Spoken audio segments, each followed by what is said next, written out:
Hi, everyone. It's Ryan Fowler here with my good friend Jordan Kurtz.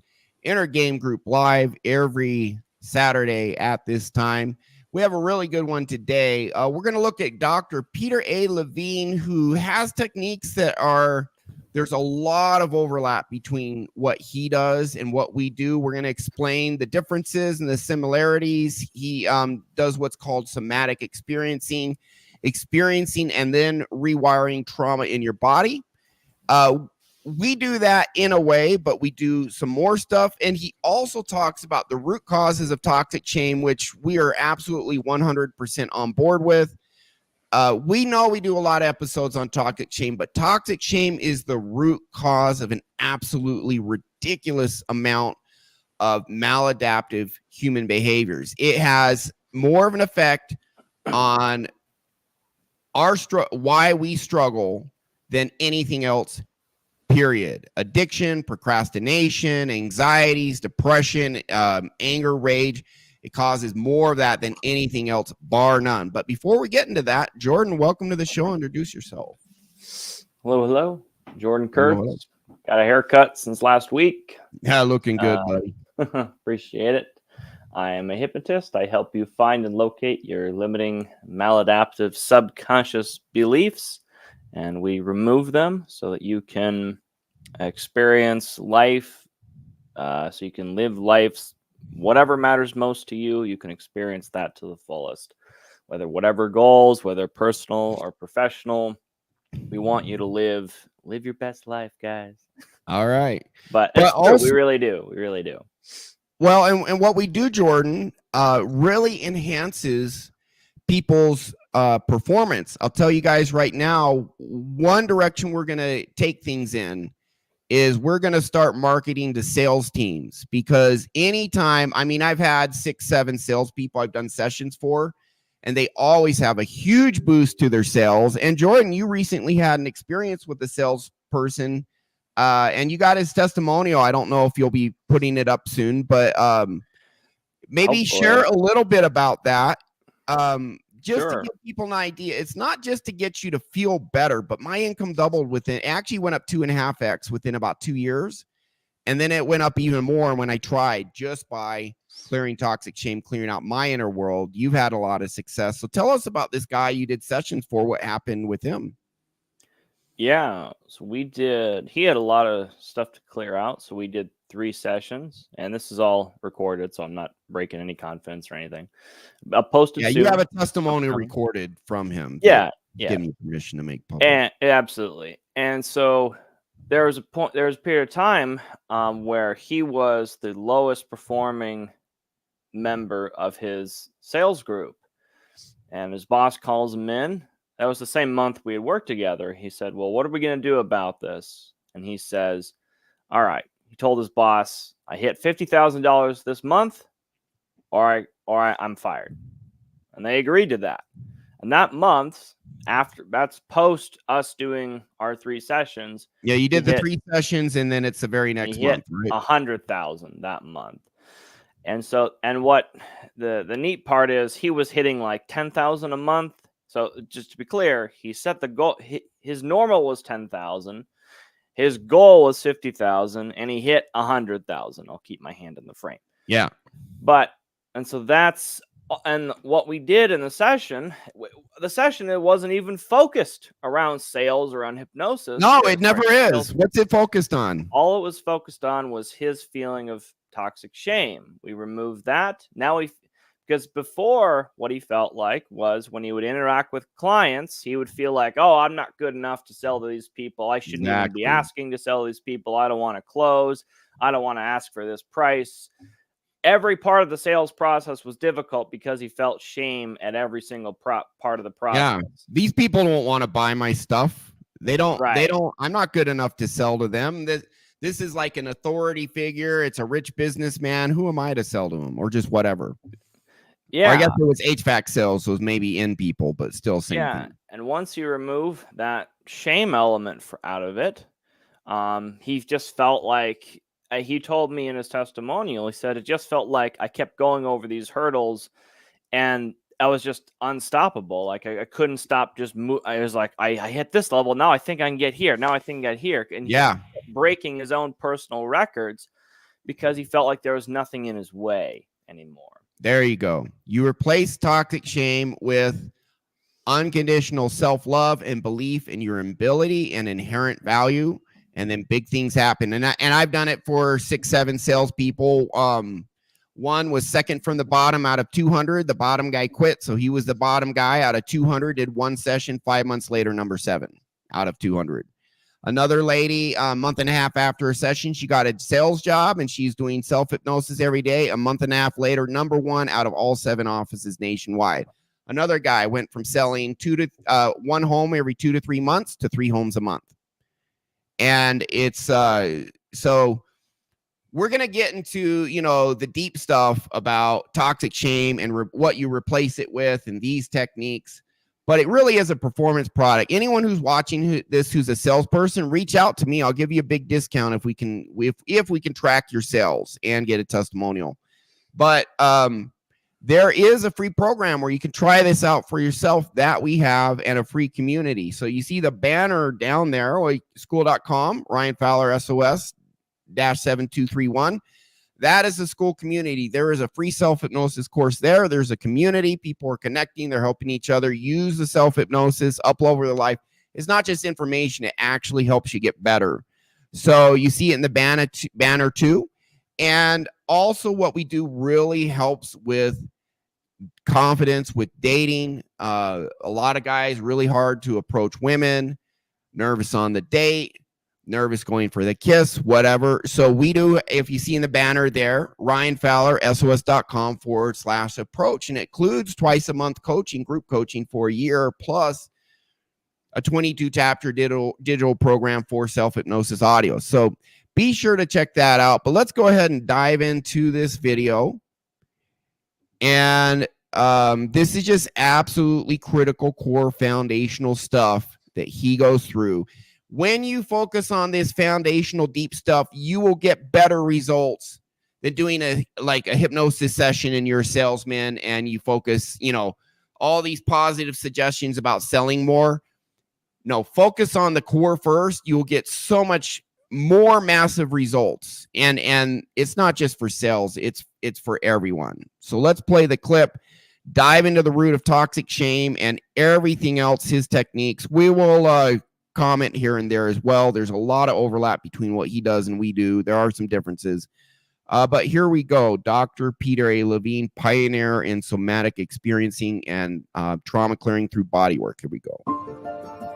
Shame, chronic shame, is one of the most complex, corrosive, and immobilizing emotions.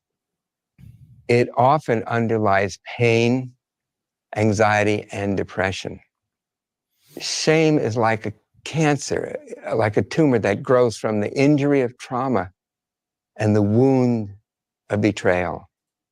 This interpersonal trauma becomes deeply lodged in the body-mind and then metastasizes, infecting all aspects of a person's life. They include a loss of connection with our authentic, spontaneous self, as well as with our basic sense of goodness, rightness, and belonging in the world. I believe that there are 2 main sources of toxic shame. The first is when we're traumatized, abused, and humiliated as young children. We experience this as an overall sense of badness that something is fundamentally wrong with us. The second is the fear that comes from being ostracized from a group. And this can happen at different ages. What's that, Jordan? You want to pause it?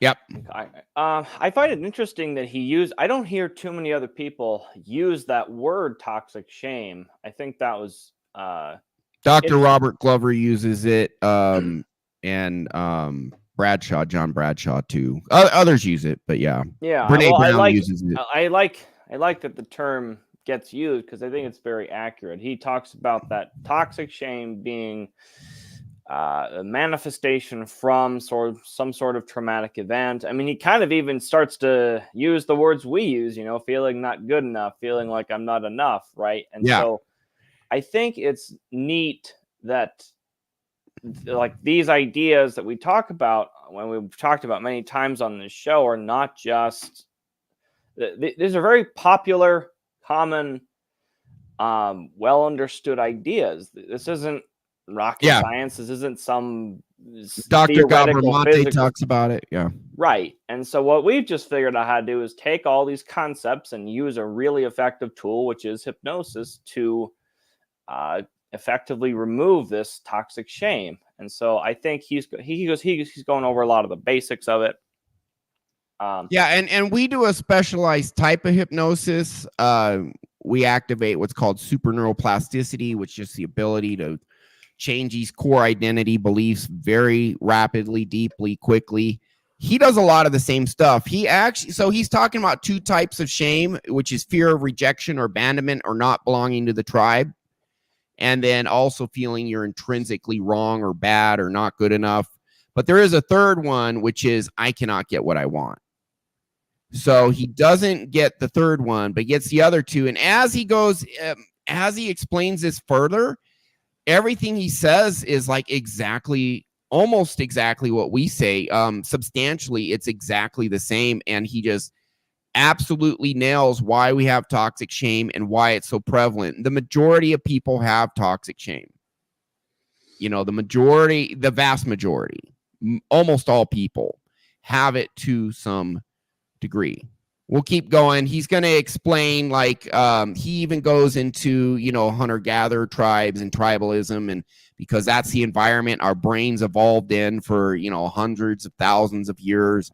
He's going to go into it all, how we idealize our parents, and so we can't blame them, so we blame ourselves, and if it's our fault, that means we have a little control. He goes into it all. He just nails it, so we'll keep listening. For a young child, it's as though the only way we can make sense of how poorly we've been treated, how we've been mistreated, especially by those who are supposed to take care, cherish, and love us, is to lay the blame on our own badness. In other words, the way that we try to make sense of this is to somehow assume that we were the cause of that abuse and that shaming and that humiliation. And this how many times have we allows said that? the child to imagine that they have some small modicum of... Go ahead.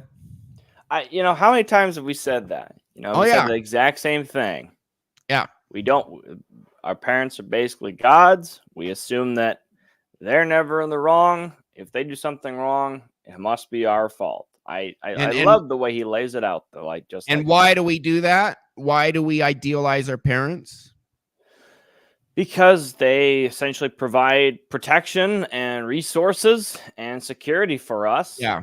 We need them to be ideal. We have to. We need them to live and survive. If they're not strong and wise and benevolent, then we might die because a little kid can't take care of themselves. So we need them to be super awesome so we feel safe that they can take care of us. So we idealize them so we can't put blame on them. Control in an otherwise incontrollable situation. Of course, these core beliefs are the words and explanations of the adult.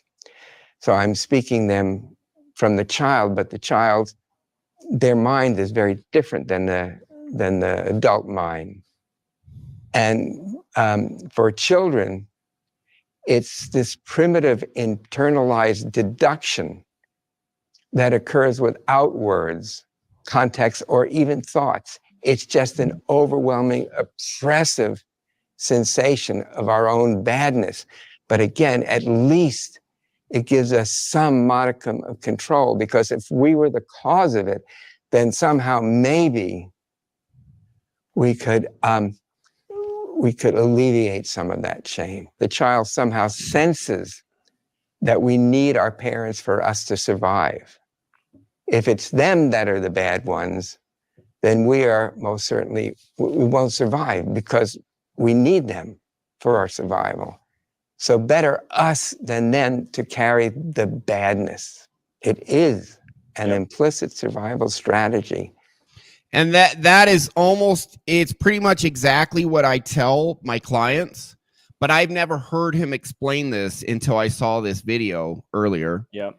And I'm like, dude, this is exactly what we say. But the reason Brilliant. it's the same, what he says and what we say, is we're describing the same truth that we've all noticed when working with hundreds of clients. Yep. You know, he sees it, we see it. And two keywords I want to pick out: survival, or control for the sake of survival. If I can control my environment, I can survive. And so if my parents are acting poorly, if I assume it's if it's my parents are fault, there must be acting something I poorly, can do. right. And that's, I mean, that's this, and you don't even, and the real point is the kid doesn't logically think. It's all happening subconsciously, almost instinctually. I think it's instinct, because every Right. single child does it. 100% do it. Right. And it probably kept a lot of our ancestors alive. Yeah. At some point. Well, and it's a coping mechanism, because what's the alternative? The alternative is all this stuff is happening and we can't control any of it, which means we're completely screwed. You know, we're screwed. We are helpless. We can't control the situation. That is terrifying. So we say, well, there must be something I can do. And then when it goes wrong, it's my fault, combined with, well, I can't blame my parents because I need them to be ideal, because I need them to take care of me. I need them to be good enough to take care of me. So I'm not going to blame them. And I'm not going to say, hey, the truth is I'm just screwed and I can't do anything. So that's how we cope. Hey, there must be something I can do. I have some control. As a child, we say that. But the end result of that, when things don't go well, I had control. It still went wrong. Must be my fault. And when it happens time after time after time after time, geez, no matter what I do, situation's still bad. It's my fault. I must just intrinsically not be good enough. That is toxic shame, and it is the great plague. It's a great psychological plague of humanity.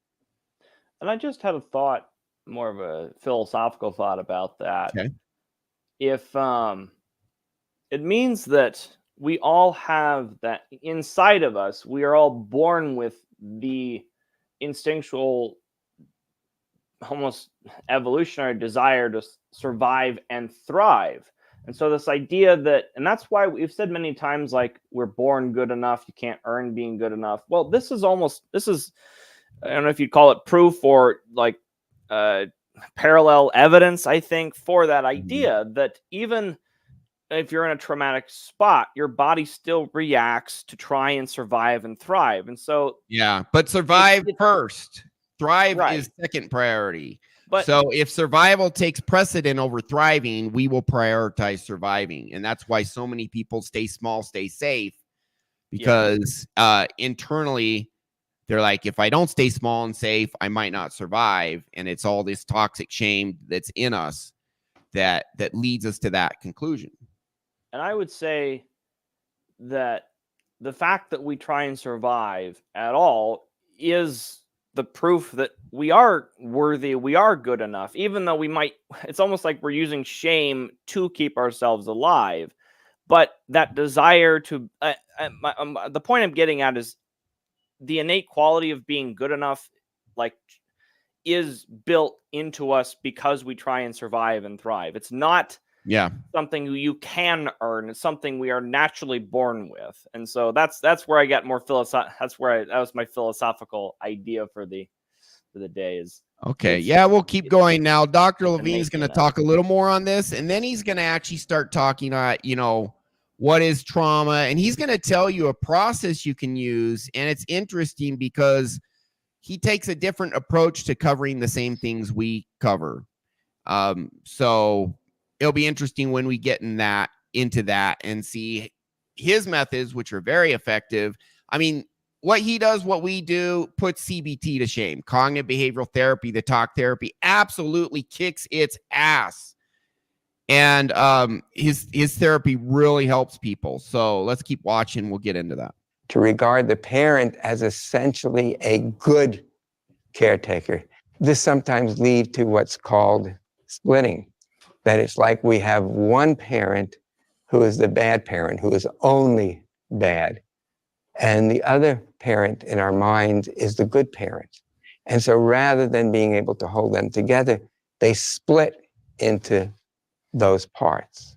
So let's look at the second major cause of shame, which is being ostracized from a group, be it family, colleagues, friends, or peers. Rejection is among the most painful of human emotions. Anyone who has felt the sting of rejection, ostracism, or shunning knows how deeply these experiences sting and how they just rip us apart, and also how long that pain can last. This shame feels like death because in tribal or primitive groupings, if one member is being ostracized for not living up to, not obeying the norms of the group, they may perish. For example, in a member of a primate family group is banished or shunned, they may literally die, and they're not able to attach to another group. They will simply wither and die. You know, the voodoo death, it's not about putting the needles in the doll. It's about ostracizing that person who's being hexed. And because that's so severe and the body gets so shut down, they may actually perish and die, but again, not by the needles, but by the banishment, and how profoundly that immobilizes us. This social bind makes us particularly vulnerable to shame around the age of adolescence. At this age, peer groups become so vitally important, and exclusion feels like you're dying of shame and humiliation. If you kind of visit your adolescence and your pre-adolescence, how did it feel when you were excluded by high school friends or colleagues or family members? It can just be excruciating for any of us. And you see kids like this, you know, you have one friend and they're your best friend, and then all of a sudden they don't even talk to you and somebody else is their best friend. God, that really, really hurts. It feels horrible. It feels maybe even like death because, again, banishment is about the likelihood of death. I suggest that you might. Okay, so this is very, very, very important stuff. By the way, collab with Dennis. Welcome to the show, my man. And he's really driving the point home. There are 5 types of psychological trauma. He just described 2 of the 5. And they are all, as far as our brain is concerned, they're all tied to survival. Now, we talked about this salesperson earlier, only selling $10,000 a month. And you fix his toxic shame, and then boom, $100,000 a month. So how does all this relate to Mr. Salesman? And again, I've done 6, 7 other salespeople, just massive success, fix their toxic shame. Well, when they're approaching other people, their toxic shame is like, if I say the wrong thing, this person might reject me. And from an ancient survival standpoint, rejection can lead to death. Hey, if I lose status in the tribe, if I get rejected enough, I'm ostracized by the tribe, I might die. Now, it sounds strange, but it is absolutely true that a lot of people will have social anxiety. They'll be nervous. They won't be confident because of what happened in their childhood. They got embarrassed. Kids laughed at them. They approached a girl when she was 12 and she's like, ooh, you're gross. All this stuff has taught a lot of children who later become adults, you got to be careful when interacting with other people. You got to hold back. You got to play it safe because it hurts so bad when they reject you. And the reason it hurts so bad is evolutionarily our brain prioritizes survival above all. It's even higher than reproducing, although that's number 2. That's very strong too, you know, especially for men, the sex drive. Women have a lot of sex drive too. So this is all just tied to survival. And so when people are procrastinating, usually that procrastination is about, if I screw this up, my boss is going to see, he's going to judge me, or I'm going to feel not good enough. Or even if you feel bad for not doing it, your brain just attaches that pain to the task, and that'll make you procrastinate too. When you're less confident, when you're shyer, when you hold back, or you have imposter syndrome, you put on a mask so that you'll be accepted by others, be accepted by the tribe. All of this ties into what he's talking about here. You're an addict, you drink too much, you watch too much social media, television, you're drowning out the pain. So we pursue pleasure, but stronger drive, avoid pain, because pain is death, rejection is death. Doing something and being not good enough, losing status in the tribe, it can all lead to death as far as our brain is concerned. That's what he's talking about. But when you get toxic shame is so painful, people will get on drugs or porn or video games or social media, whatever, to just drown out that pain, just to cover it up. It's a cope. All of this stuff we're talking about, this is the root behind it all. So Jordan, when you fix toxic shame for your guy, what do you think the new belief was in him? You put we don't just get rid of the trauma, we put in good new beliefs. What do you think you put in him? What did you?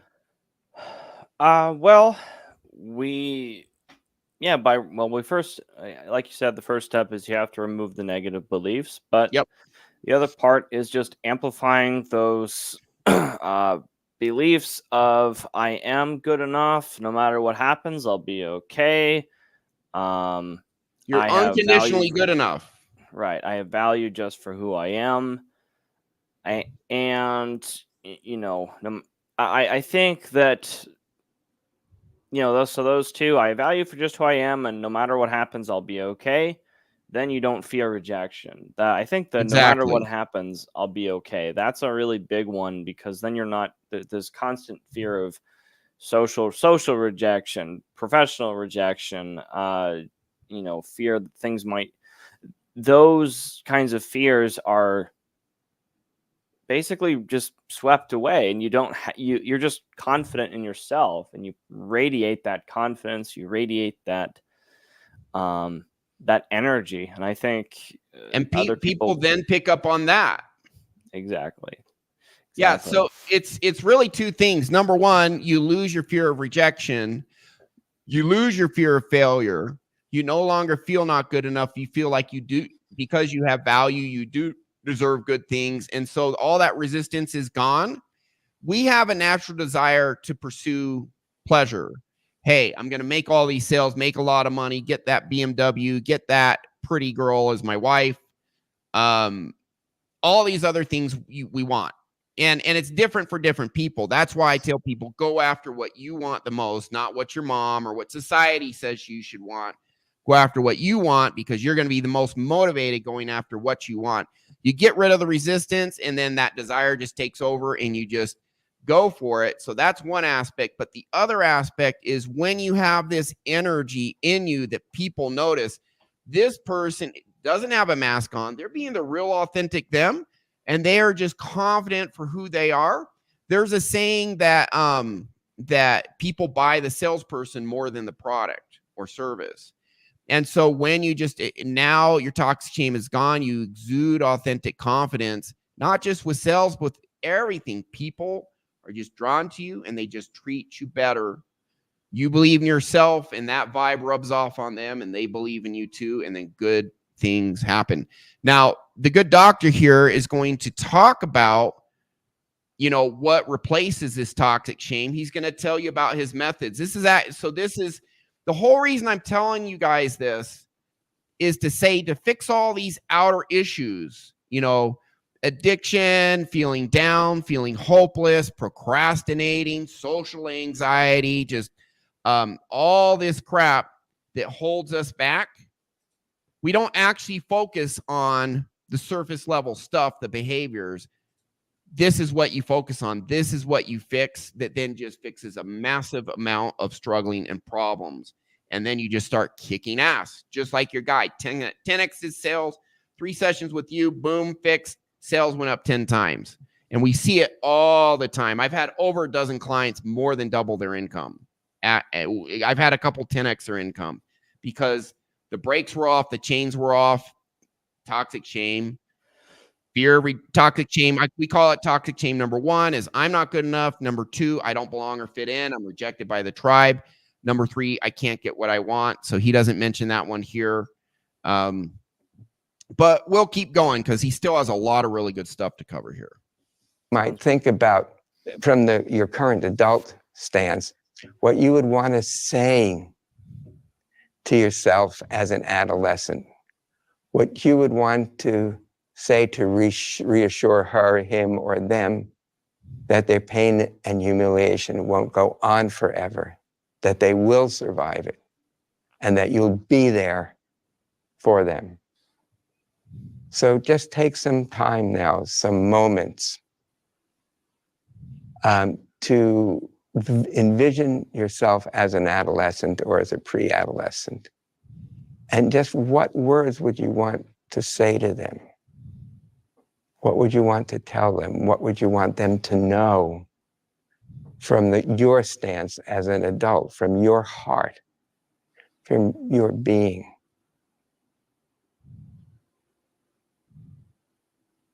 And see how that feels inside. What kinds of sensations, feelings, images, or thoughts come up for you, come up in your mind. This right here is a light covert hypnosis induction, by the way. He's getting your focus shifted inwards and connecting to your feelings. And that right there puts you in a light state of hypnosis. You had a comment, Jordan? If only there was a technique in hypnosis that mimicked this. I don't know. If only they yeah, it's what we do. Come on. For those that don't know, this is called inner child work. You're going back to this. Do you want to explain really quick what inner child work is, Jordan? Sure. It's basically, so the concepts come from a couple different psychologists, but it's basically a part of our psyche that personalizes itself as our younger self. So we go back, basically in hypnosis, we go back and we basically interact with what is essentially our younger self. And so we like the concept of inner child is kind of a useful model for those lingering subconscious programs that have translated themselves into adulthood. And so, I mean, you're not literally interacting with the little you, but the brain likes these kinds of representations to kind of understand these programs. And so it's really, that's why this method is so effective, because you actually you're almost dialoguing directly with the subconscious program. You are in the form of the little you, and our brain understands kind of what that is. And so we can take advantage of that symbolic nature that the subconscious mind uses and use that symbol of the little you and to rewire those programs. And so it's really neat. It's a really neat technique. Yeah. So what Dr. Levine here is saying, he was talking about, hey, a lot of kids got rejected in their adolescent years. Our subconscious mind, a lot of stuff forms, like 75% of our subconscious beliefs form by age 8, but there's still a big chunk forming until about age 14, 15. And he's saying, hey, go back to that younger part of you when you did get rejected. Go back to those painful memories, connect to that pain, and just soothe that part of you.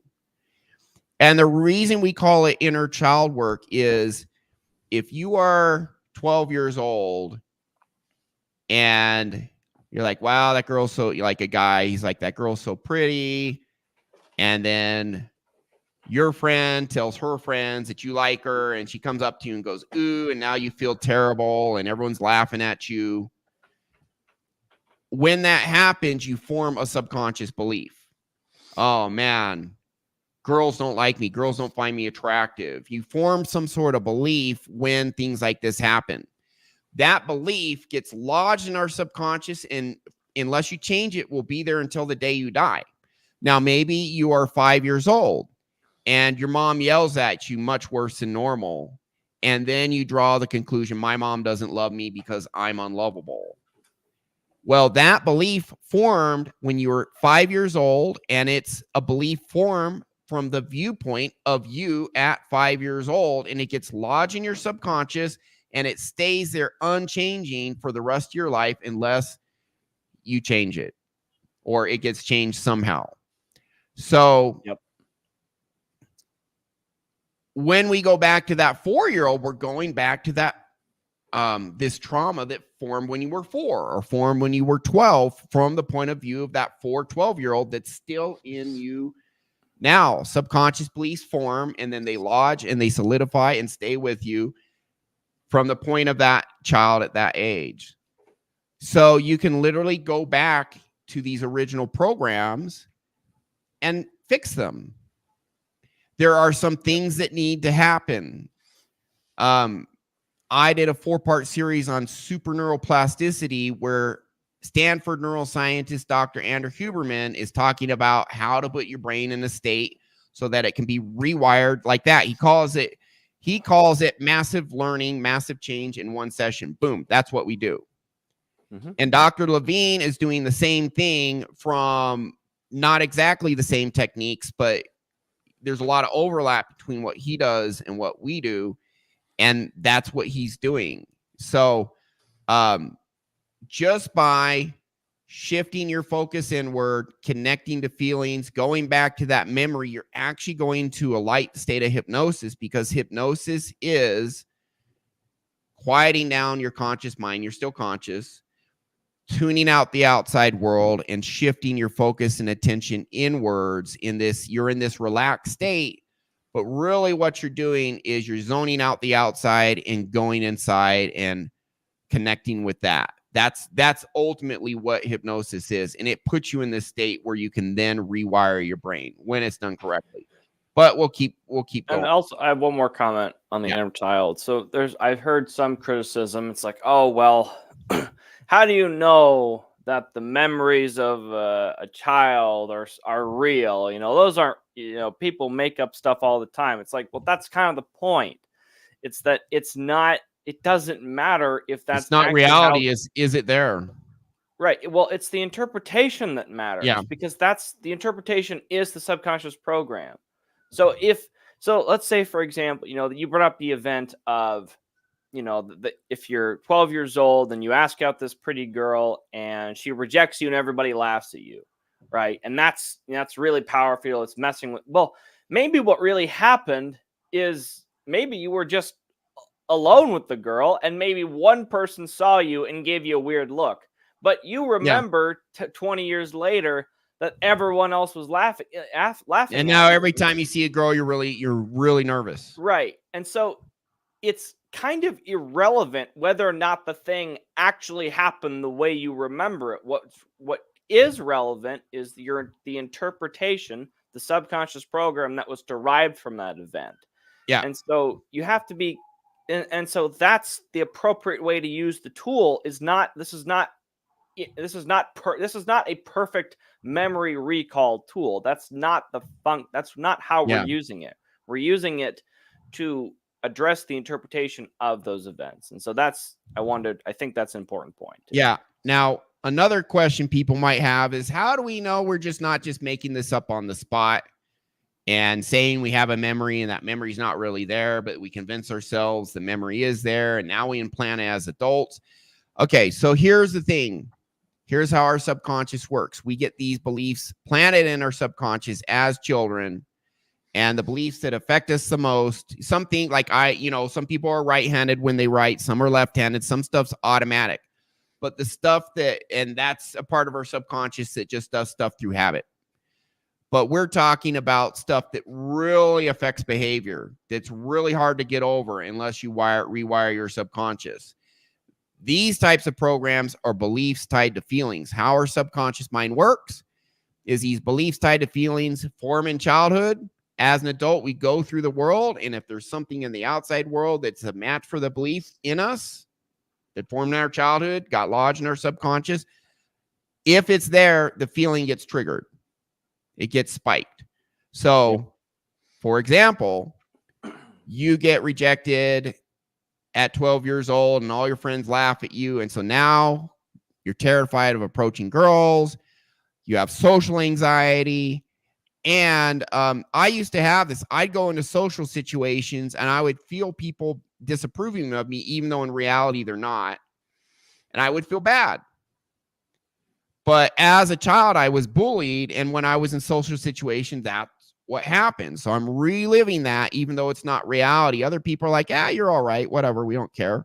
And I have clients like this. They're like, no one likes me. And it's like, yeah, you're perfectly likable. You know, I'm talking and it's like, there's nothing wrong with you, but they feel there is, even though there's not. So then they go into a social situation and they'll feel anxious or they'll feel bad. If the feeling is there, that's not something that just comes out of thin air as an adult. Our brain is fundamentally different as an adult. So if these feelings come up every time you're in a certain situation, that absolutely was a subconscious belief that formed in childhood tied to a feeling. Now the feeling's getting triggered. So to give you an example, I know some people who are super confident. A girl rejects them. They don't care. They're like, whatever, I don't care. They don't have that belief tied to a feeling in them. There's nothing in them to get triggered. And you can tell them try and feel bad, and they just can't because it's just not in them. So this whole thing about you can make it up on the spot and pretend, and then you start believing it, etc., it just doesn't work that way. It really does not work that way. If you're in a situation and an emotion gets triggered, that means there's something in your subconscious coming to the surface. It's not just made up on the spot. Does that make sense, Jordan? Absolutely. And I'll add on to that. When we're doing this hypnosis, we don't even say, go back to your childhood. We just say, go back to the first time. Yeah. So, for example, if we were helping out like a veteran who with PTSD, and their PTSD is from being in traumatic events in war, maybe the first time they had that feeling is back in on the battlefield. And so we don't necessarily have to, our job is to guide you to the origins of your beliefs. It's not our job to draw you back to your childhood. Now, it just happens to be that a lot of those beliefs happen in childhood, but we don't know if it's going to be at 8 years old or 4 years old or 7 years old. That's not, we don't say go back to this age. And we also don't, that's not a conversation we have beforehand either. I actually find it's better for us if we just rely on the fact that the belief tied to the feeling will naturally bring us back to the memory. Yeah. We can talk about keep it open-ended. Your subconscious knows what to go back to. Exactly. Yeah. And how many times, Ryan, have you had clients after we do a session, they go, wow, I totally forgot that thing even happened to me. Oh, yeah, man. All the time, man. I didn't even know that was there, but now I remember. And it's like, oh, yeah, that did happen. Right. They didn't expect to go back to it, but their subconscious Exactly. Yeah. And so this idea that we're implanting memories, it's like, technically, yes. Are there some malicious hypnotists who have done that in the past? Absolutely. In hypnosis, you can do it to a degree. Right. If they're already in hypnosis, you can implant stuff if the person's willing. But honestly, it as long as you are a semi-competent hypnotist, that'll never happen. And most hypnotists, when they're first learning hypnosis, they almost all learn about implanting false memory, because there was a big scandal about it back, what was it, the 2000s or the 1990s, about this big sexual scandal with all that kind of stuff. Like it was so big that everyone kind of knows that that's not how you're supposed to do hypnosis. Yeah. And so, there's no threat of us implanting memories and stuff like that. Yeah, you actually have to be pretty intentional, in my opinion, if you're going to do that. Yeah, and the other thing, the participant has to be willing to accept them too. Exactly. I'd say most participants will be like, nah, that didn't happen. It's just some of the really receptive people might, if you're really intentional. There's a bit of All a right. tangent, but I remember Yeah. we should cover, we should do a show on UFOs and hypnosis, maybe just as a fun show. Man. But there was a thing where like the hypnotist would try and plant false memories about their alien abduction. They're like, okay, like how many corners are there in the room? Like to try and fool them.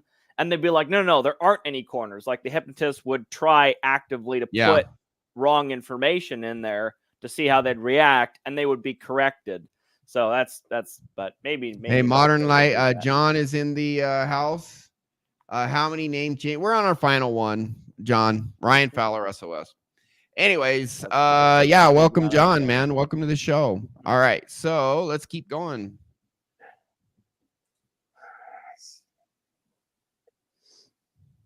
As you console your adolescent self, consider journaling about these feelings and thoughts and sensations.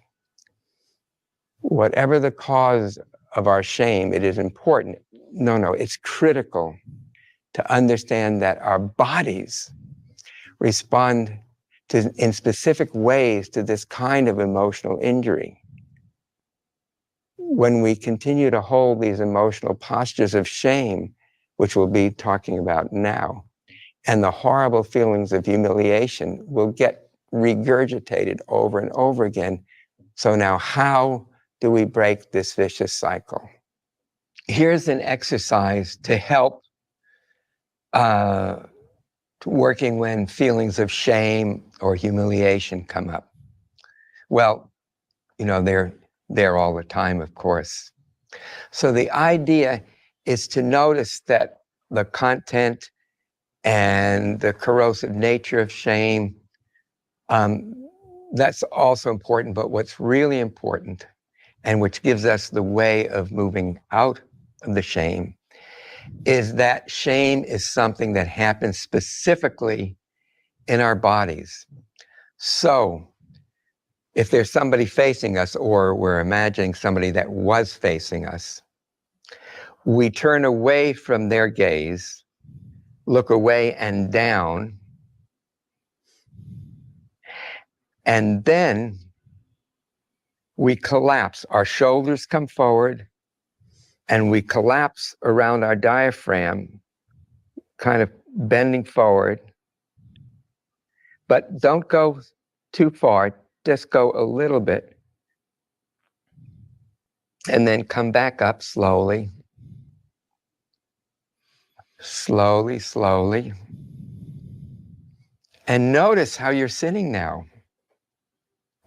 Does your spine feel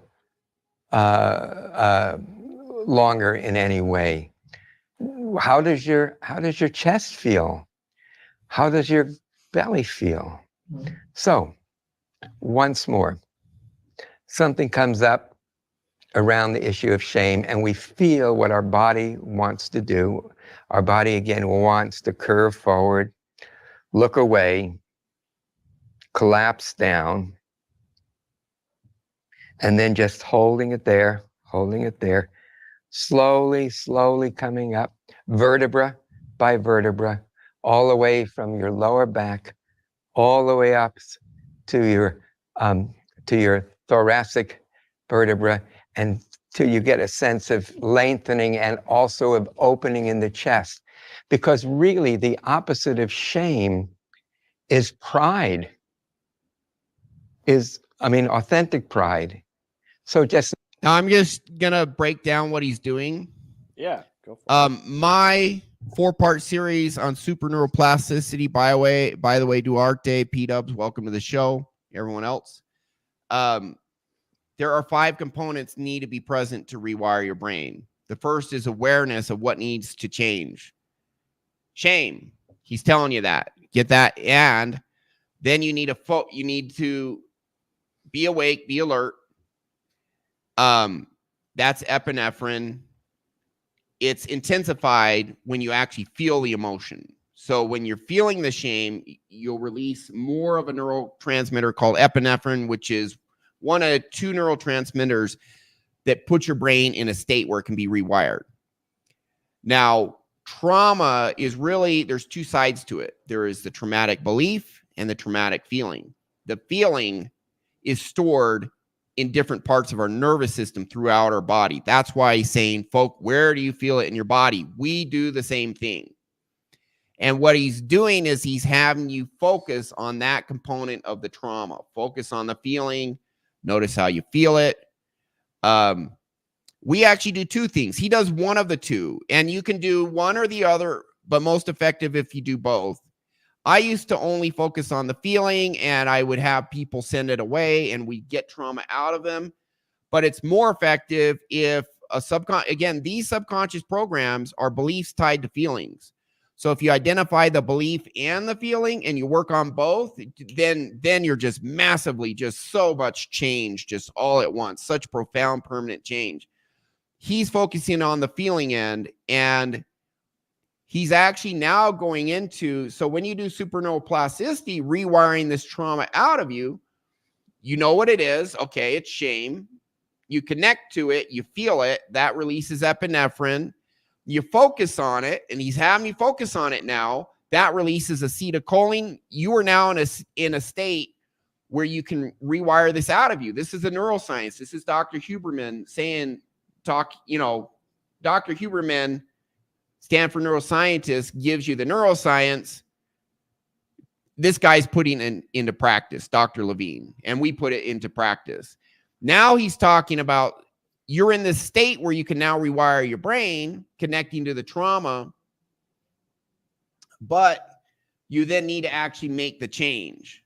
So now he's starting to talk about what are we going to replace the shame with? He calls it pride. I call it unconditional self-love, belief in your ability and value. You can call it authentic confidence. It's all the same thing.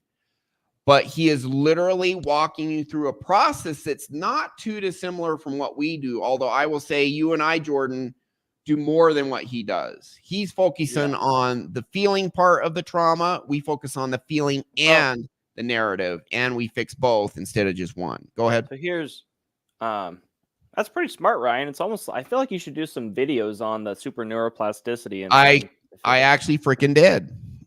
And there is hard research on this. There's hard scientific studies confirming this, but the practitioners don't do it. The CPD guys, your normal psychologist, psychiatrist does not pick this up because it doesn't fit the profit model. If only you had like a multiple part series on this topic, that'd be really neat. If only I had a 4-part series on super neuroplasticity in the video section with case studies showing people massive change in one session. If only I had that, but I do. That's what he's doing. It's all the same stuff. It's just slightly different ways of approaching it. Go ahead. You know what's interesting is so he's kind of doing here's how our approach differs from his.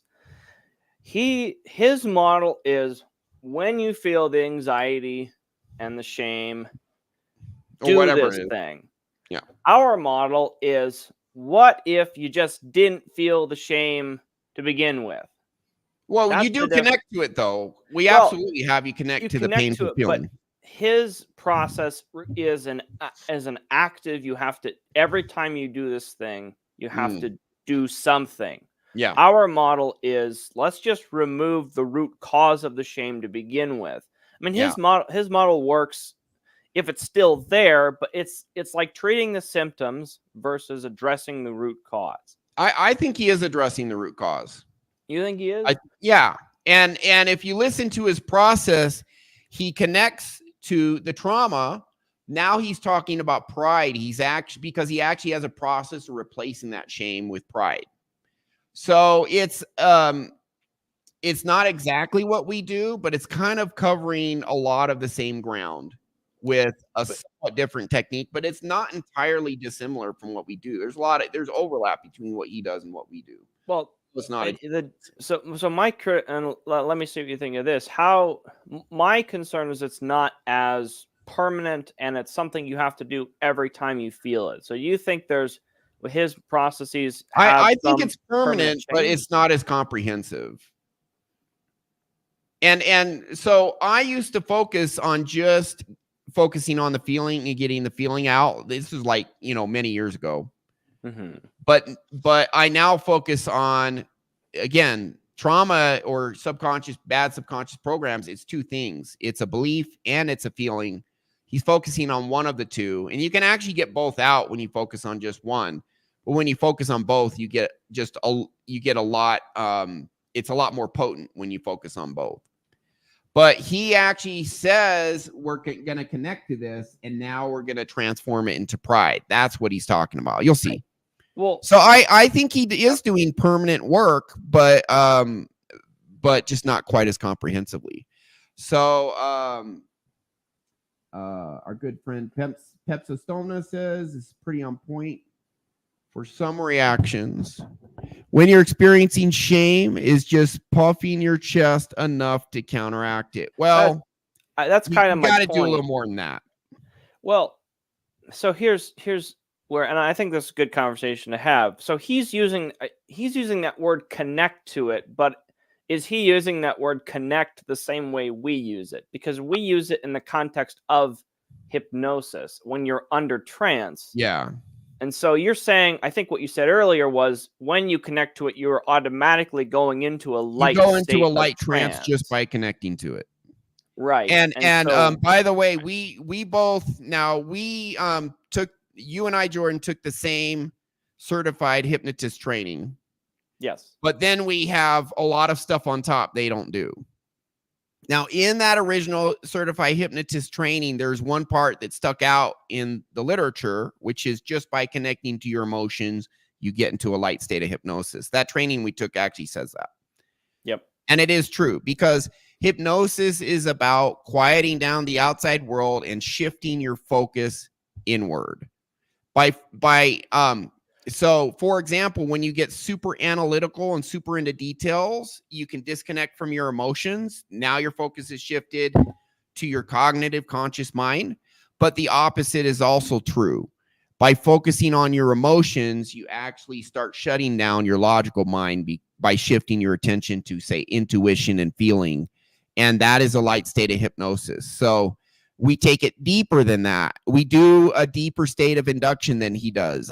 He may not even realize he's doing an induction, but he is doing a light one just by connecting.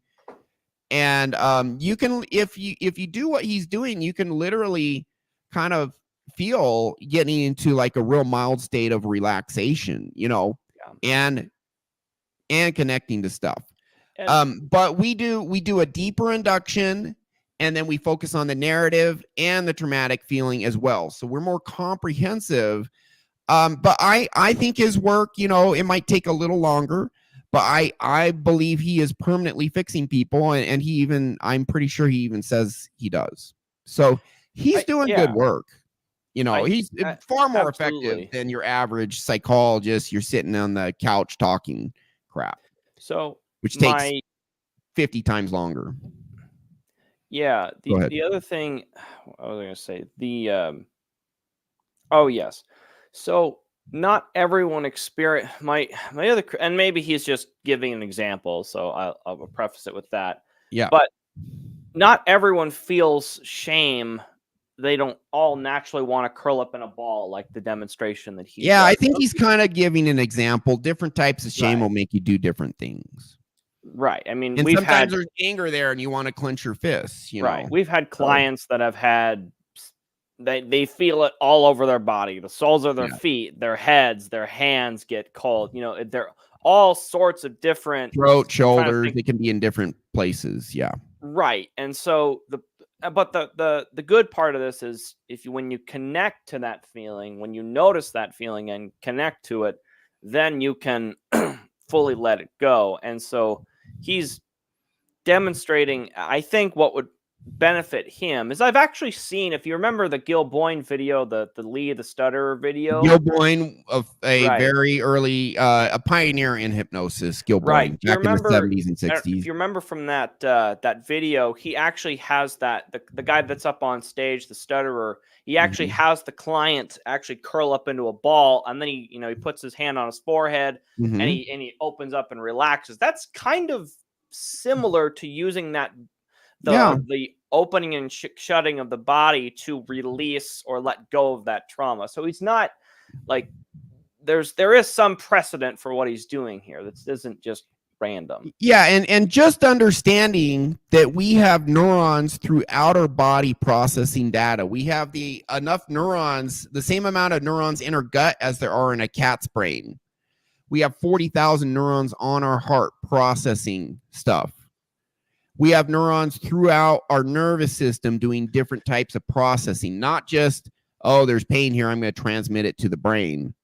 We have just as many neurons in our torso as we have up here in our brain. It's non-centralized in our torso, where it's all one organ in our brain, but it's the same number. So just realizing that there is that our brain, as it were, is processing and has different locations throughout our body, storing trauma, processing different things, it is the next step forward. And hypnotists have known, the really good ones have known this for a while. He knows this. There's this psychiatrist, Dr. Bessel van der Kolk.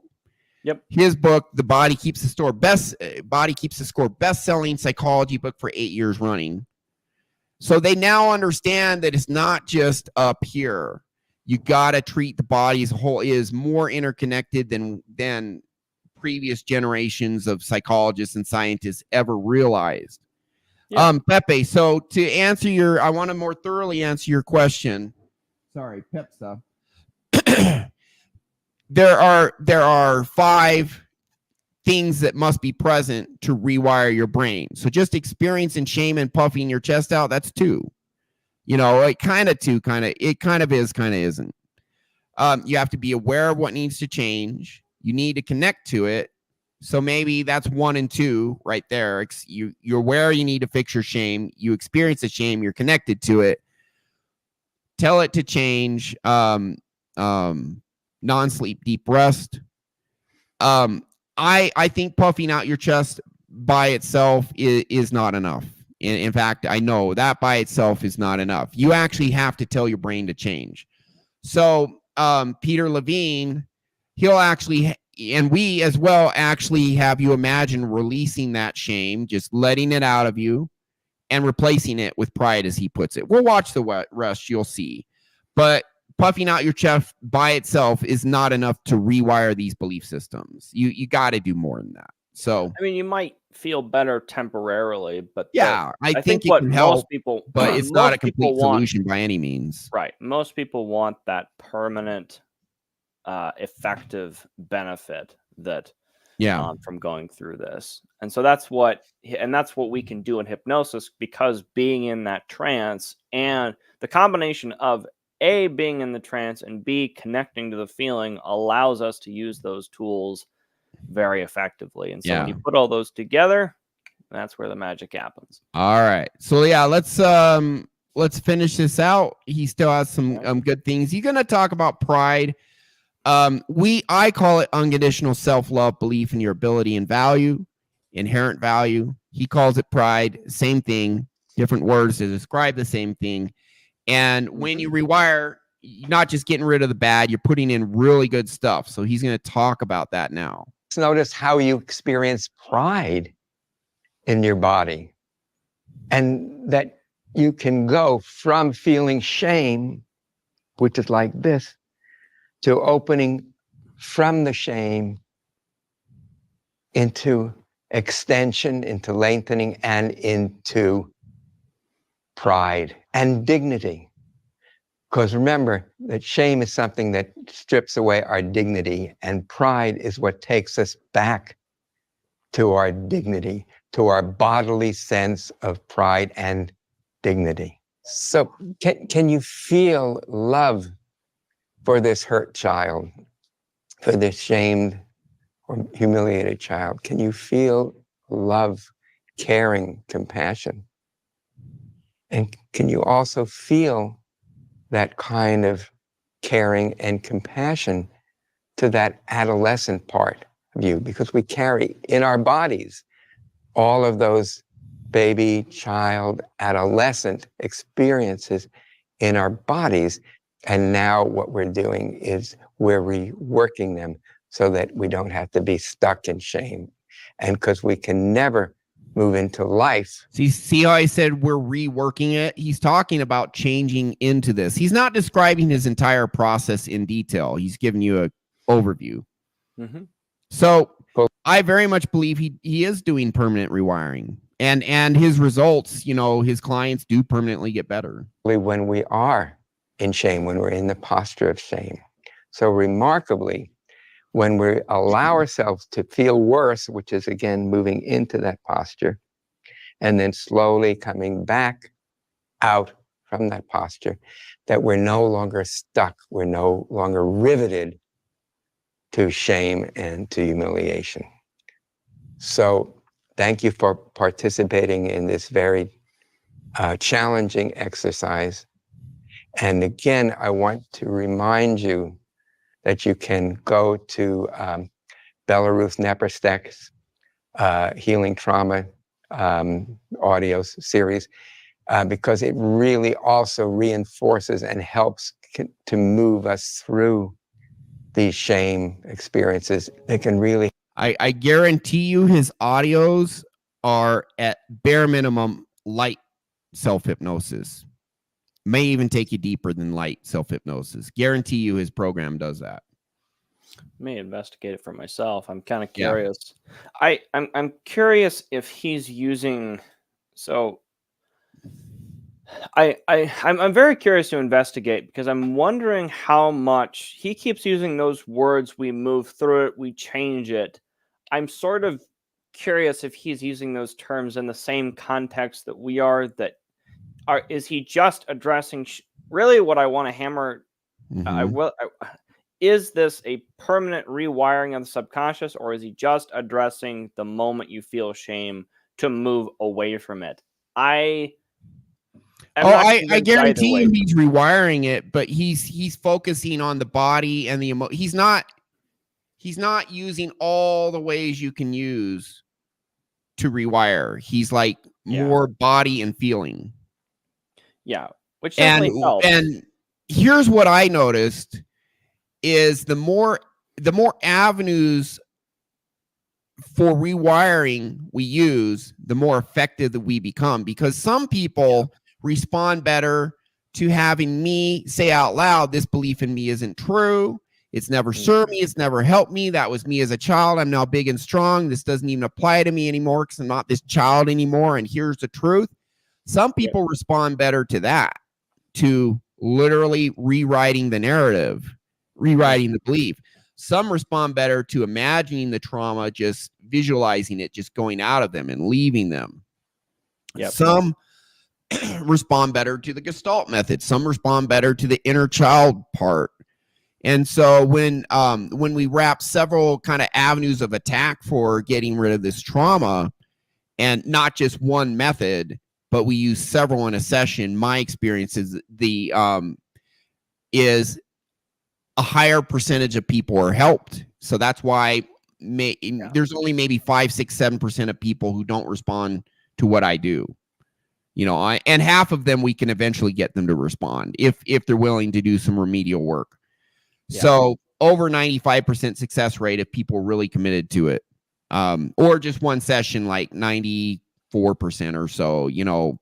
I don't know the exact number, but it's less than 1 in 10 for sure that don't respond.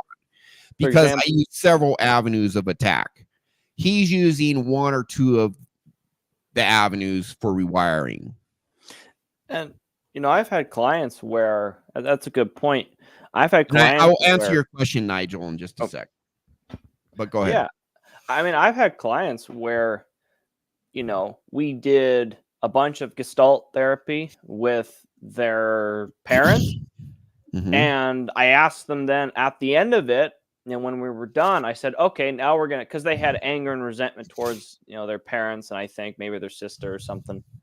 And then I asked them, okay, now try and feel this toxic shame that's inside of you. It's in your chest. It's in these places. And they're like, it's not there anymore. Yeah, sometimes we didn't even do the traditional shame release or inner child or anything like that. They were just like, no, I think it all left when I was just talking to my parents. And so you're absolutely right. With some people just respond better to certain methods. types of treatment. So Right. I take it shouldn't call it from treatment, rewriting but- the belief system. I take it from get the feeling out of you, the inner child aspect, have a conversation with those who hurt you, just these different avenues. And you're 100% correct. Some people respond really well to one and not at all to the other. Mm-hmm. Yeah. David Snyder. Do you know? I have not. I know who he is. So David Snyder, he's considered, or he says, and I think he's right. He says he's like the number 2 NLP guy in the world. He also does hypnosis. He does trauma clearing. He's helped a lot of he helps a lot of people, but he's helped a lot of war vets too. He actually made an observation, because he's helped a lot of combat veterans with their PTSD, that the combat veterans who get PTSD, it's really an amplification of a pre-existing childhood trauma, by the way. Have we covered this guy before? I feel like we have on this. I believe at least one. We did one where he did like a real quick 8-minute reduction. He did a quick 8-minute session and found one memory and removed the trauma tied to that specific memory, and he did it very quickly. That was David Snyder. Yeah. But you know what we said is he's not going down to the deep foundation where he's rewiring core identity stuff and like real core trauma. He's doing like a quick thing for like one very narrow set of circumstances that might get spiked just every now and then as an adult.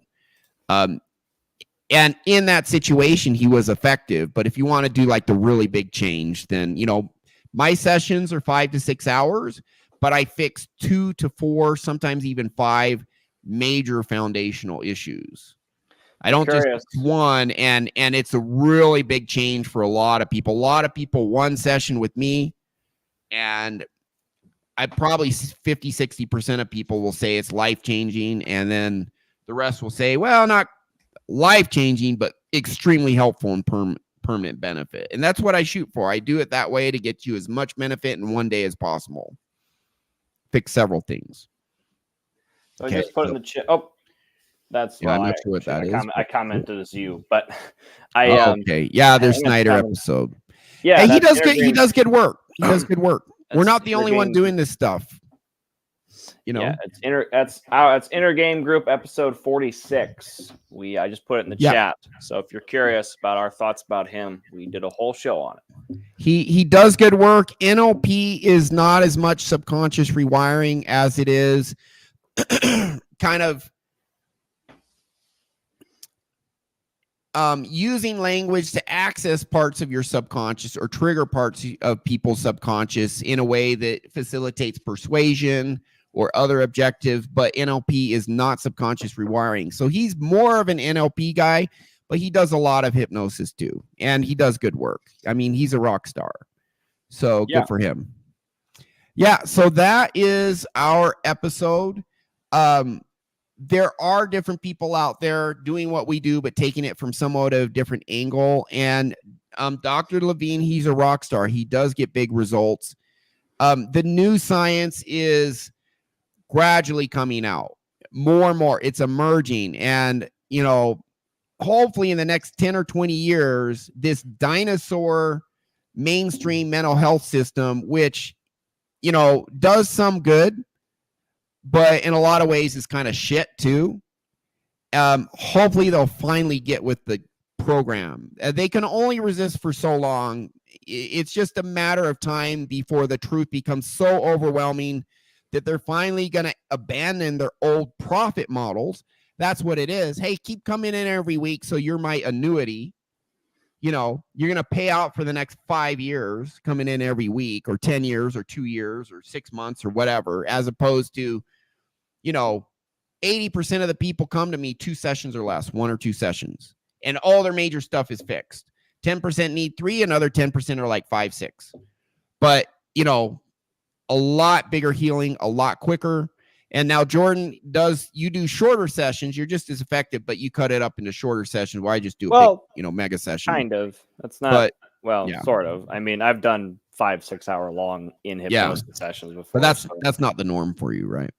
No, but I try and pack in as much as I can in one session. And then usually clients say, okay, we did one session, we cleared a lot of stuff, and now after we've cleared this stuff, I can see other smaller things that I want to address now. And we teach we can fix that 101, or I teach you self-hypnosis. You use our free self-hypnosis program.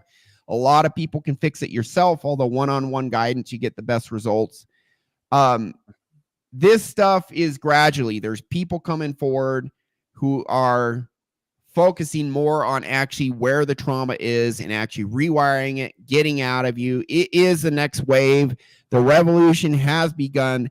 Thank goodness, because the old guys are not very effective. They do some good, though. I'm not going to say they're totally useless. They do some good. But, man, it is high time because people have suffered long enough. You can make the changes. You can rewire, get all your shame out, replace it with that pride, or as I put it, unconditional self-love. It changes everything. You will be that salesman going from 10,000 a month to 100,000. I mean, we've just seen hundreds and hundreds of times people just massively upgrading their lives, and it really does work. So that is our show. Thank you guys for watching. Even if you don't think there's that much you struggle with, whatever you do struggle with, you could probably fix it, these internal struggles. And then you keep the benefits permanently forever. It is super worth it. You can do it. I'm trying to get to my outro banner because you really do have more power than you know. That's our show. Thank you.